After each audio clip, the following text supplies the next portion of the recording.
Merci à tout le monde. Merci à Madame Nadia Zouaoui d'avoir accepté directement, sans réflexion, mon invitation à venir présenter quelques documentaires qu'elle a fait sur le parcours et le vécu des immigrants. J'en ai sélectionné 3, on a fait une bonne douzaine. Madame Nadia Zouaoui est une journaliste à Radio-Canada. Elle a travaillé pour Al Jazeera International, je pense aussi. Elle a réalisé un premier film sur les conditions des femmes dans son village natal en Algérie, en Kabylie en Algérie, qui s'intitule Le voyage de Nadia. C'est un document que je vous conseille, un film que je vous conseille vivement d'aller voir pour découvrir donc, les réalités que vivent les femmes dans le monde. Donc elle a fait un film peur, colère et politique suite à l'adoption des mesures, ce qu'on appelle le Patriot Act, qui a suivi les attentats du 11 septembre aux États-Unis, et le climat d'islamophobie qui est né aux États-Unis, mais aussi en Occident d'une façon générale. Comme je le disais tout à l'heure, elle a fait une douzaine de documentaires courts, de 7 minutes chacun environ, sur le parcours d'un certain nombre de personnes issues de l'immigration. Donc je lui ai demandé de présenter 3, j'en ai sélectionné 3, ils sont tous intéressants, moi je les ai visionnés, ils sont tous intéressants, mais il fallait choisir 3 pour les contraintes de temps, donc j'en ai choisi 3 et c'est ces 3-là que Madame Zouaoui va présenter tout à l'heure. Mais avant ça, j'aimerais vous dire quelques mots sur les circonstances de l'organisation de cet événement-là. Vous savez tous et tous que je suis candidat du Québec solidaire aux prochaines élections dans la circonscription de Chomedey. C'est une circonscription qui vote habituellement libérale, mais je considère qu'une circonscription comme Chomedey, où 41% de la population est née à l'étranger, et je ne parle même pas de la seconde génération, parce que si on inclut les enfants dont les parents sont nés à l'étranger, ça dépasserait les 50%, et c'est une population qui vote massivement, de façon systématique, pour le Parti libéral. Évidemment, les gens sont libres. Moi, je reconnais le droit de chacun et chacune à voter pour le parti qu'il veut. On est dans une démocratie, il faut le garantir. Sauf que, quand on connaît le programme du Parti libéral, moi, je considère que les immigrants, pour la majorité d'entre eux, ils vivent des situations difficiles, surtout notamment dans les 5 premières années, les 10 premières années. Ils vivent dans des situations de pauvreté. Récemment, j'ai eu l'occasion d'aller visiter des organismes communautaires à Chomedey, et je peux vous dire que la majorité des gens qui fréquentent ce genre d'organismes, des paniers, ce qu'on appelle le dépannage alimentaire, c'est des immigrants. Allez voir, il y a une épicerie solidaire qu'on appelle le panier de Chomedey. Ils vont vous dire que 90% de la centaine de familles qui va chercher de l'alimentation parce qu'elle n'a pas de quoi se nourrir, parce qu'ils gagnent des salaires bas, ils vont vous dire que c'est des immigrants. Donc je considère qu'il y a comme une anomalie, que ces gens-là qui font partie des classes moyennes, des classes pauvres, votent de façon systématique pour le Parti libéral.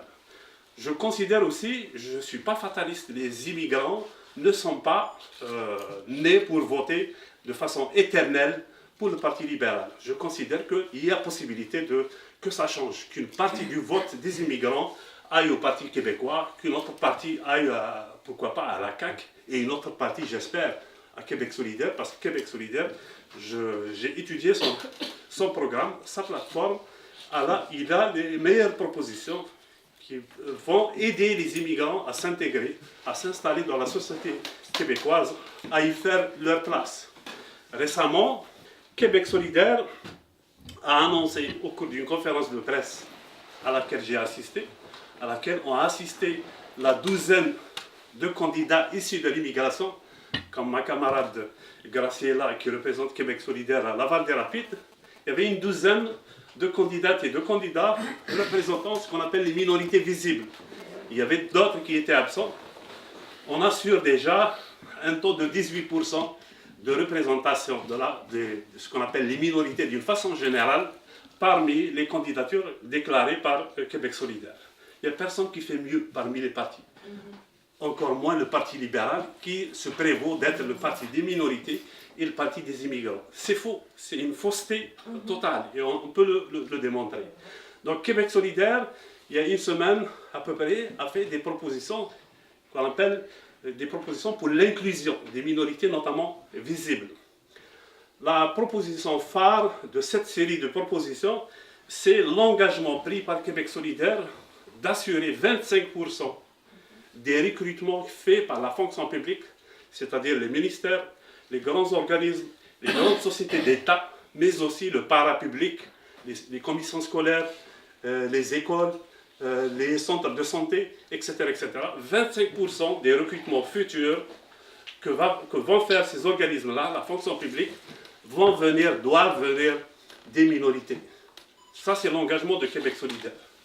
L'engagement de Québec solidaire aussi, c'est d'améliorer le processus de reconnaissance des diplômes.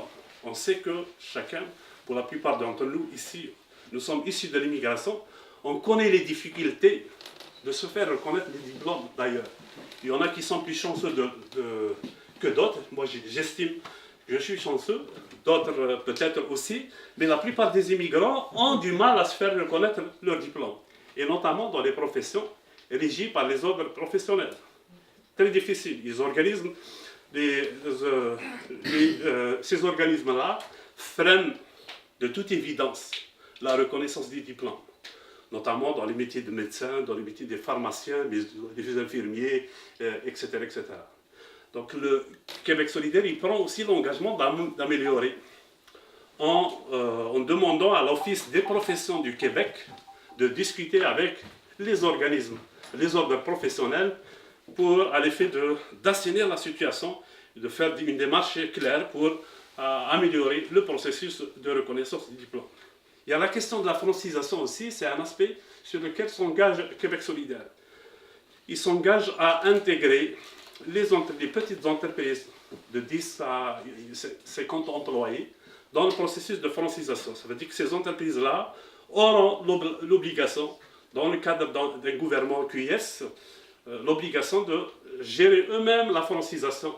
On ne va pas demander, comme le fait la CAQ, donc, un test des valeurs, mais on va demander aux entreprises de s'engager fermement parce qu'elles reçoivent déjà de l'argent, et Québec solidaire s'engage aussi à verser encore davantage de ressources financières pour aider ces entreprises-là à améliorer le processus de francisation des immigrants. Donc voilà, et bien sûr il y a l'aspect, la lutte à la discrimination.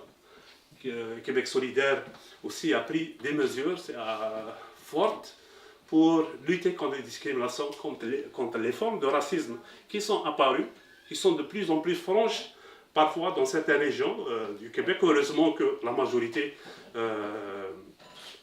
encore, donc il y a une condamnation, je dirais, majoritaire de la société québécoise par rapport à les phénomènes d'expression raciste. Ça reste minoritaire, ce n'est pas une raison pour les ignorer. Québec solidaire donc propose de les prendre en charge, de lutter contre les discriminations. Donc voilà sur quoi se base donc la plateforme de Québec solidaire en matière d'inclusion, et c'est la plateforme que j'ai envie de défendre. Donc à Chambédien, en tant que candidat de Québec solidaire, c'est la plateforme que je suis convaincu que défendra ma camarade Graciela à Laval-des-Rapides, mais aussi tous les candidats et candidates de Québec solidaire à l'échelle provinciale. Donc voilà, je vous remercie.